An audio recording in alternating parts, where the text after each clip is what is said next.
Boy, I'm back in the building. You're here with myself, Roland. Welcome to Pros Only Sports, a new season. I know it's been a minute. I haven't been streaming or recording or doing anything, dropping content at all. I really just wanted to take some time out, had some stuff in terms of life. You can see a little new setup behind me. I'm trying to get it together. Like, don't worry, it's going to be a bit more cleaner and stuff. But I just needed to come out here and just get some content started up for the new season. Welcome to another episode of United State of Mind. Big up to my brother Reese for holding it down last week. Obviously, disappointing defeat against Brighton for United, and obviously another disappointing defeat against Brentford just this past Saturday. And I'm about to break everything down for that. But before we do anything, people, make sure you hit that like button, hit the subscribe button if you're new as well. The socials are right down there on the bottom as well, so make sure you follow those up as well. And yeah, man, let's just get into it. Let's get into it, man. So obviously, Manchester United lost against Brighton 4-0 on Saturday. And like, to be honest with you, if we're just gonna be really honest here, like, what were people expecting? Me personally, I wasn't expecting a win. And if we're just gonna, I'll take it back a little bit. And it's like, if we did any previews or anything at the start of the season, I've said it in a number of different forums and spaces and on Twitter and all this type of stuff. I've said, look, this season, even with the new manager and that new style of play that he's trying to implement, we're going to largely see a lot of the same things that we've seen last season, because you've got a lot of the same personnel in charge. So, like, to have a result like that, that was going to happen at some point this season. I'm glad it actually happened early, because now it's like, okay, we got to do something now. We have to react to this now. You know what I mean? Like, I wouldn't have liked it if we went 6-7 games in the season. Things are rosy. We've won 4 games, maybe drawn a couple and lost one. And then people are thinking, oh, everything's good. And then when you get to the 10th game, you get pumped. And then everybody's been lulled into that false sense of security, only to get that big disappointment at the end. And you kind of look around at each other and you'll be like, we're not as good as what we really are or what we really think. So I'm glad it happened early. Now, just giving some quick thoughts on the game, like, I don't want to break it down too much, because to be honest, there's not really much to analyze out of that. You know what I mean? It really is what it is. It's, if you've played football at any level, for example, like, how it is. Everybody leading up to the game, build up is nice. We're in training, feeling good about ourselves and whatnot. The manager's instructions are there, they're clear. You know what you need to do when you go onto the pitch.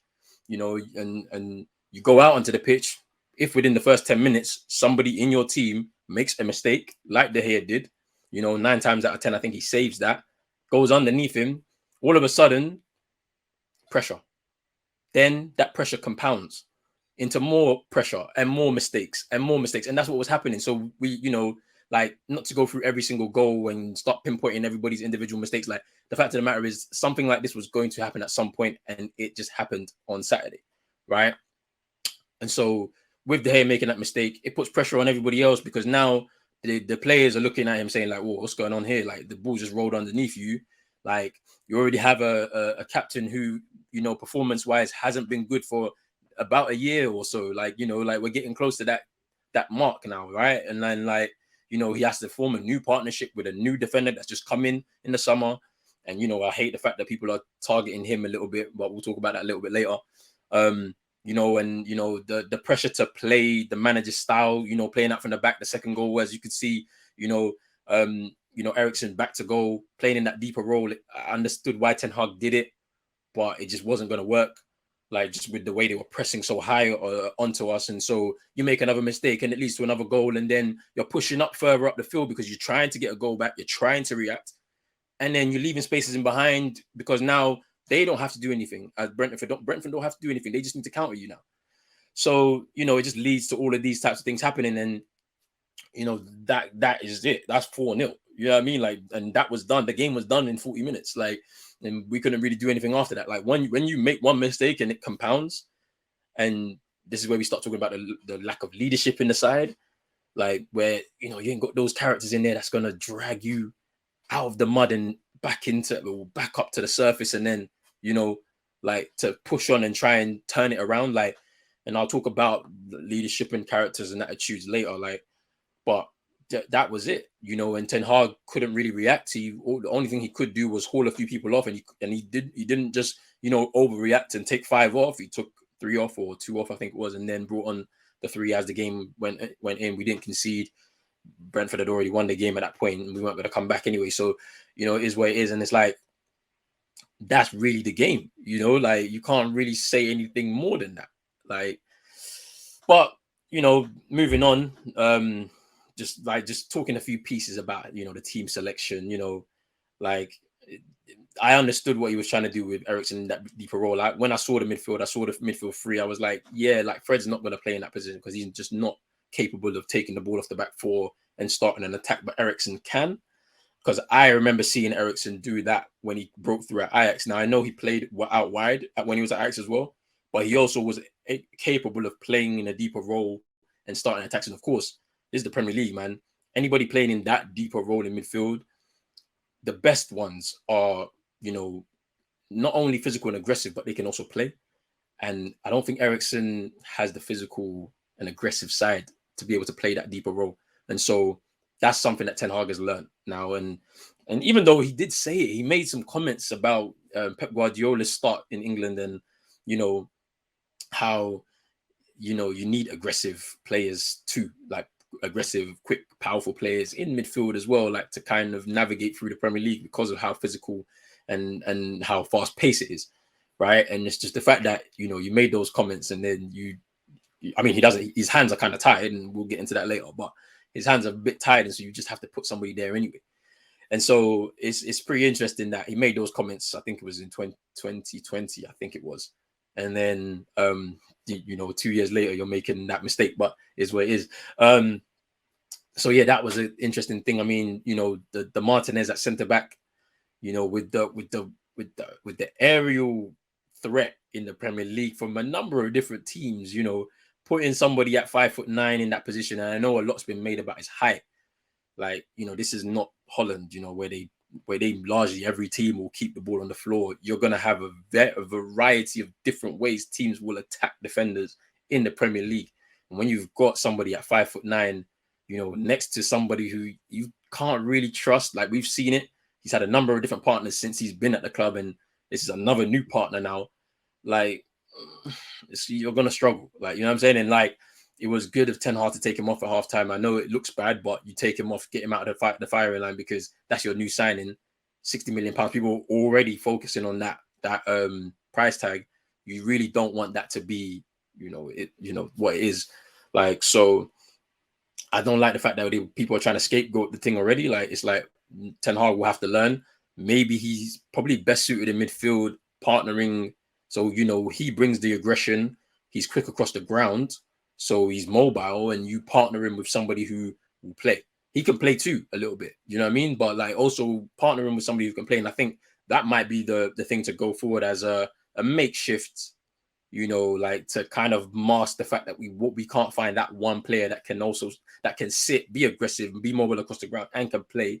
Maybe you can, partner him with somebody in that midfield, like we'll talk about that later, maybe a De Jong, Martinez, somebody now doing the aggressive side of the game, being able to break up play, but he can also play a little bit himself. And then you have somebody that just will take the ball and, be brave with it, take risks, play the ball forward from deep as well. Like we can see that potentially happen. And I think that's something for Ten Hag to think about moving forward. Ronaldo coming back, after only playing 45 minutes of preseason game, the last friendly that we had, comes back and starts. Was expected because Martial going down with the injury. We don't have anybody else that can play that position, so Ronaldo had to come. And like very interesting, like about the last like few weeks of his of the summer, where basically he's been trying to engineer a move, and I don't blame him. I think it's for selfish reasons, but at the same time, I understand it. Like the club that you were once part of, where you achieved great things is no longer that club. And you yourself don't want to waste your final years where you could potentially win something, at another club there at United, in a club that's in freefall. And I understand it, like, to a certain extent. The only reason why I maybe don't want him there is because I think he's maybe, because of that little bit of a cloud in the the uncertainty surrounding his place in the team and in the club, like it will cause disruption in the squad, and it might mess up the chemistry between some players because he wants to play every game. He's available to play every game, and so he has to play. But at the same time, I think we saw in preseason, in his absence, some of the players felt a little bit less pressure, especially the forwards. So you saw the link up play between Martial, Rashford, Sancho, like that was going on, and it's like it could come back, but like I don't think Ronaldo's going to also tolerate sitting on the bench. So it's going to be very interesting to see how Ten Hag handles that. Like he's being very honest and saying, "I want Ronaldo when he's fronting up to the press," and I'm sure it's happening behind the scenes too. But I think he also realizes that a player that is not happy and wants to leave should be allowed to go. And then there's the other aspect of, the owners understanding that he's a commercial asset, that if you get rid of him, you have to basically replace him with another superstar, in order to justify why you've let him go. And you can't just terminate contracts. Like we saw that little rumor, that little deleted tweet from Sky Sports yesterday. Like, is he going to be able to like, can that actually happen? Like I don't know. Like you can't just terminate his contract. That's a lot of money you're just going to throw at him for him to just relinquish his time at the club. It's not going to work like that, in terms of the ownership and the way we do things in terms of money. So like, that's pretty interesting. But yeah, moving on. Like Ten Hag, man, like I feel sorry for him. I can't lie, man. It's like, it looks like his hands are tied behind his back. Like, so, you're walking into a squad that is full of disharmony, man. Like you've got, Ronaldo. I'm not going to say Ronaldo. I'm going to say you've got a captain in Harry Maguire who a lot of people in that dressing room doesn't respect. And I think he made a mistake by not coming in there and picking his own captain. Or is that something that is above his head? Because we talk about the investment, the £80 million in him. He was basically supposed to be what Van Dijk was to Liverpool, to Manchester United. That's how it was, portrayed. A lot of the media were talking about it. He's an Englishman who's played in the England team for several years now, the captain of the club. Like, what happens? Like, I know he's been performing badly, but if he gets stripped to the captaincy, it becomes a huge story across the media. We know how it is with Man United. Can you justify an England international, a captain? Because people keep saying drop him, and it's like it's easy in theory, but like, can you drop an England international who's a captain of your club, who cost £80 million, probably getting 190 a week? Like, can you just let him sit on the bench for basically what's left of his contract, 3 years? You can't. Like, you can't justify that to people above you. You can't. So my thing is, Ten Hag may have wanted to make that decision, but was not allowed to make that decision, essentially. And that's what I think it is. That's why I think he still plays, even though, when I'm looking at him, I don't see a leader. I don't see a captain. I see somebody who's scared, scared to basically front up everything. Because you're the captain. When you go 1-0 down, you got to be rallying the troops and telling them, keep your heads up. This game is not over. We're still in it. We're going to try and get back into it. And you be that presence on the pitch. And I just don't think he is. And that's where we're lacking a lot of leadership, because when some of the players are looking to you for that inspiration and you're basically cowering away, you know what I mean? It just doesn't compute. Do you know what I mean? So I mean, that's one side of where I feel like, Ten Hag has got his hands tied behind his back. Now, the transfer window. Whew, I mean, a new manager, when he comes in, there's an expectation that, well, that's what he's supposed to do, is he's supposed to address the spine of the team. So that's your goalkeeper, a defender, a midfielder, and a forward, right? In the summer window, what has he received? He received Malacia, the final left back, who's essentially coming as a backup left back. Okay. He's brought in a free agent in Christian Eriksen, which is a smart signing. Don't get me wrong, but you don't want to be overly reliant on him, especially after he's recovered from his heart issue. He's played half a season, I think, in the Prem last season with Brentford. you're not wanting to be overly reliant on him. You know what I mean? So, and then you've brought in Lisandro Martinez, somebody he knows from Ajax, and who I think when all is said and done, he'll be able to get a lot of good things out of him. And to be honest, he hasn't been that bad either. So, but what does that do? Is you've done a backup left back, you've got a centre back who maybe won't be playing as a centre back in the Premier League, and then you've got a midfield player who once again is going to probably be, I'm not going to say bit part, but he's definitely going to have to be rotated a lot, because if you get your main man in, he just adds quality to your squad. Do you know what I mean? But we have no forward, despite the fact that, like Ronaldo may want to leave or wants to leave, but isn't being allowed to leave, for example. Martial's injury prone. Number 11 is no longer part of the squad. Like, so he needs a forward, and you got Rashford, who I don't really think he's really at the races. You know what I mean? So, like, he's not been able to get the main pieces to rebuild a team via the spine of the team, right? So that the reason why his hands are tied behind his back there is that you've got David De Gea in goal, who final year of his deal, I believe. I don't know if it's this year or if it's the year afterwards. I have to check that, or somebody will have to let me know in the comments, right? But he's running down in terms of contract, but he's on 350 grand a week, and you've just loaned out Dean Henderson, who was his backup. So, you're in trouble there. Like, at that point, you can't, once again, it's another thing that will be above his head, where he could drop him and there'll be questions on his head from the board saying, we are hemorrhaging 350 grand a week for this guy. He has to be playing.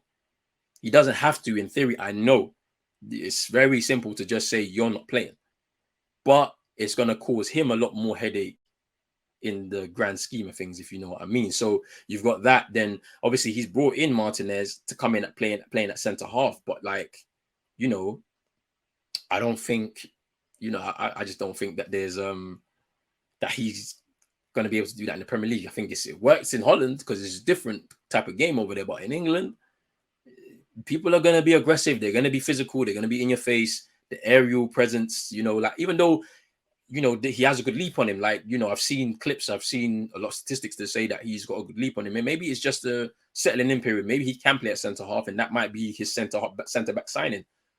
But I think to take him out of the firing line, play him in midfield, and just partner him up with somebody, that might be his better position moving forward. It might mask something for the season whilst he adapts. You never know.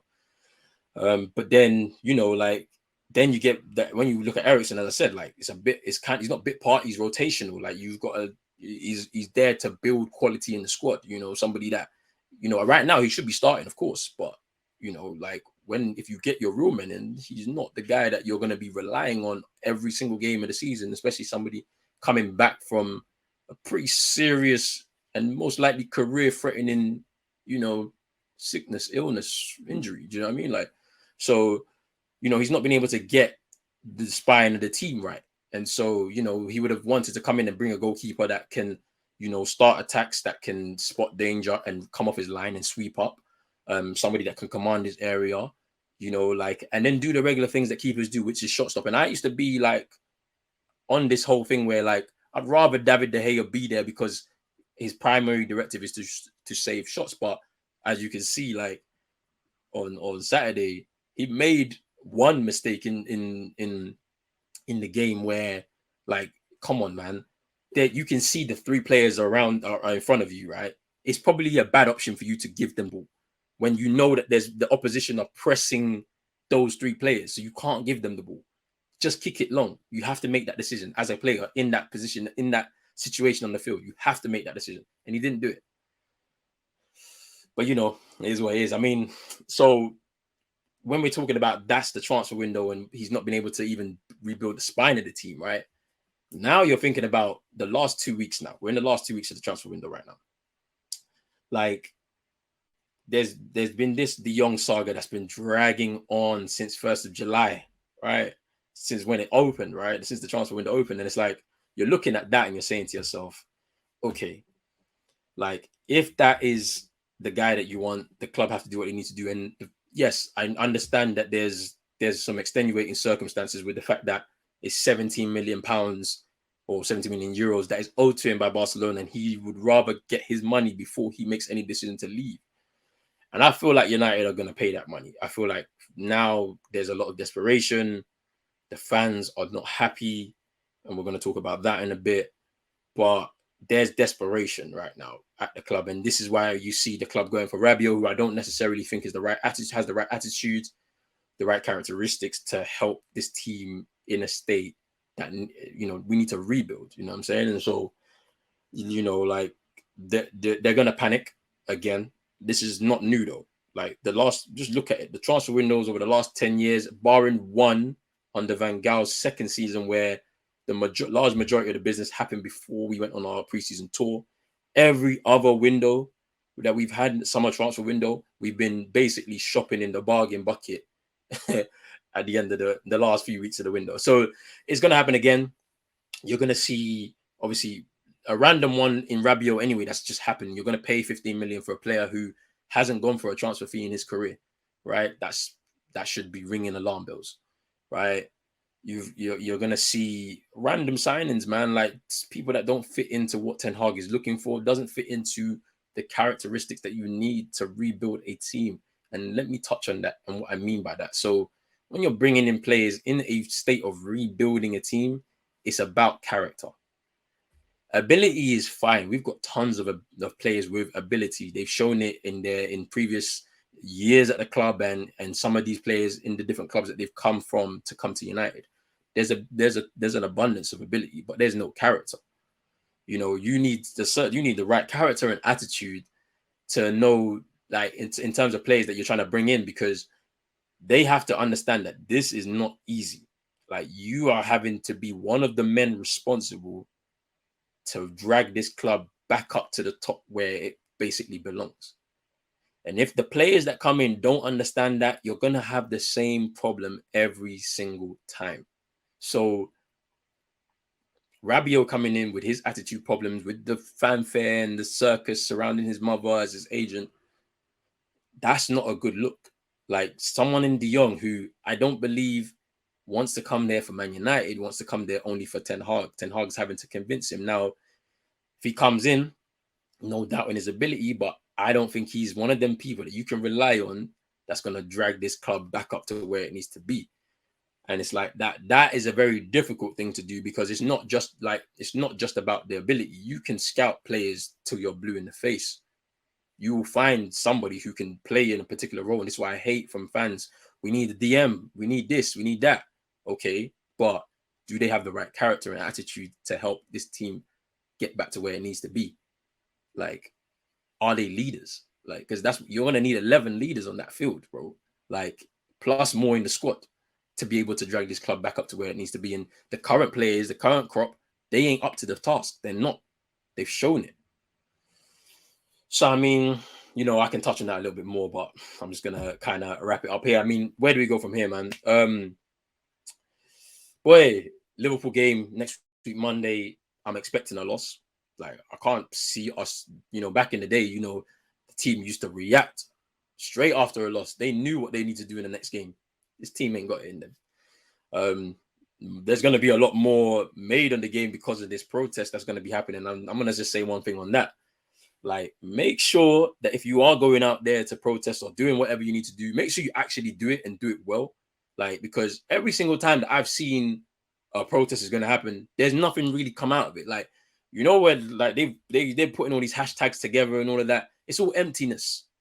Because, like, you're saying empty Old Trafford. Fam, don't even go. Don't bother to come out your house. Watch the game on TV like some of us will be doing, and don't even show up. That means the club will lose out on so much money in terms of, like, match day revenue.